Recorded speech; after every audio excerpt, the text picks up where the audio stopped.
Dans cette vidéo, je vais te dévoiler une stratégie complète que j'utilise sur le marché de l'or tous les jours. J'ai appelé cette stratégie le Break and Retest et tu verras qu'elle est super puissante et nous offre un très bon win rate. Vous commencez à me connaître, on va pas blablater pendant des heures, on va directement passer aux différentes étapes de cette stratégie. Avant de voir les étapes, on va avoir besoin pour cette stratégie de deux indicateurs. Le premier indicateur, c'est celui qui nous permettra d'avoir nos différentes sessions de trading. On va utiliser celui de Aurochs-AIF. On va paramétrer la session sur Tokyo de 9h à 9h05 et la session de Sydney de 11h à 11h05. On va trader la stratégie uniquement de 15h à 17h puisque c'est la période qui nous offre le plus de volatilité sur le marché de l'or. Tu vois donc avec l'indicateur qu'on a bien deux traits qui se sont tracés, un premier à 15h et un deuxième à 17h. Le deuxième indicateur sera l'indicateur Higher High, Lower Low-Live. Nous allons paramétrer le zigzag période sur le chiffre 3 et cet indicateur nous permettra de définir pour nous notre structure de marché. J'ai décidé d'utiliser un indicateur puisque j'ai remarqué après avoir coaché des centaines d'élèves que malheureusement la structure de marché n'est pas forcément la même pour tout le monde.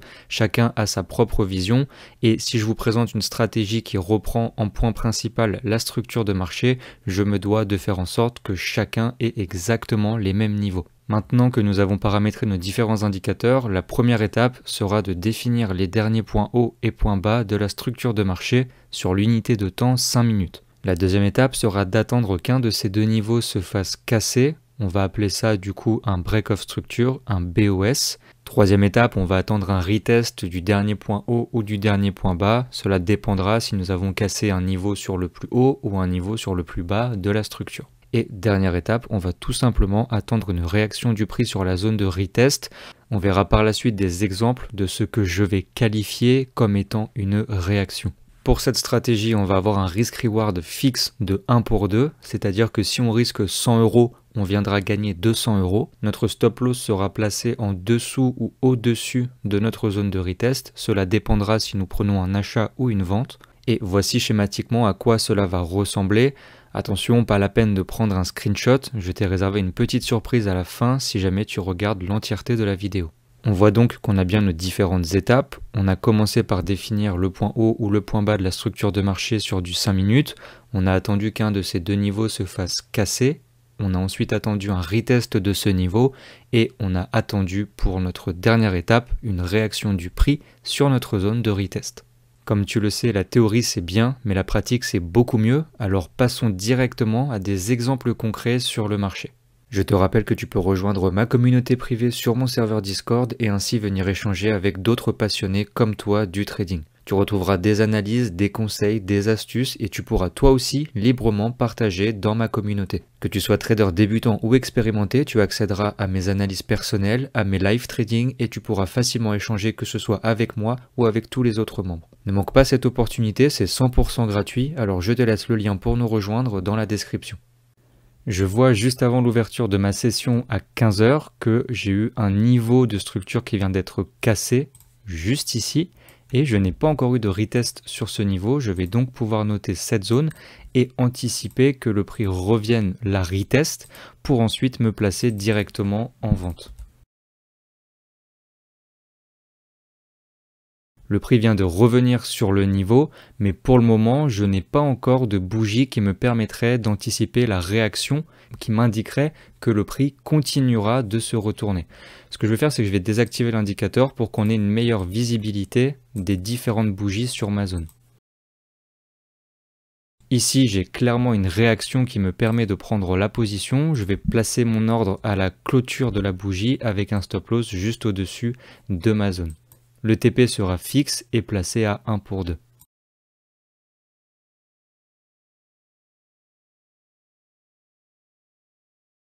Deuxième exemple qui sera très similaire au premier et c'est normal puisque la stratégie se répète quasiment tous les jours de la même manière.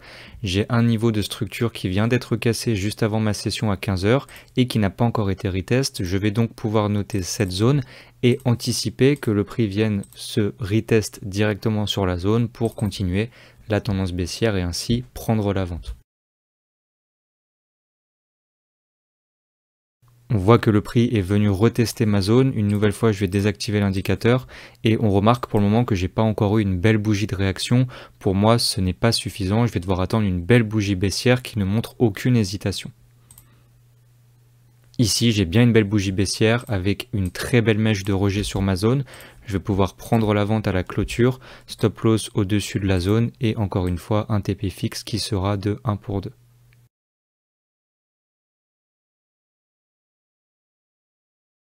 Troisième et dernier exemple. Pour ce dernier exemple, j'ai quand même voulu vous montrer un setup acheteur pour être sûr que vous ayez bien assimilé à la fois le setup vendeur et le setup acheteur.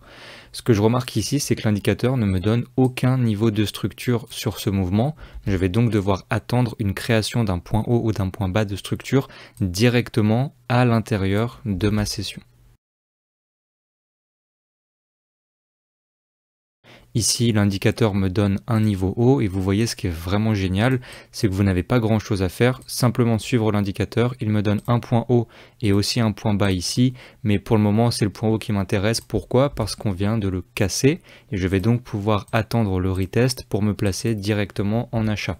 Une nouvelle fois, je vais désactiver l'indicateur pour qu'on ait une meilleure visibilité des différentes bougies. Ici, on vient retest mon niveau, mais pour le moment, aucun signe de continuation avec une belle bougie haussière. Cependant, ici, j'ai une belle petite bougie. On voit qu'on a un beau rejet qui s'est formé. Pour moi, je peux prendre la position, je me place à la clôture. Ici, on va pas mettre le stop loss en dessous du niveau, mais on va le mettre en dessous de la bougie. Et je vais toujours avoir mon risk reward fixe de 1 pour 2.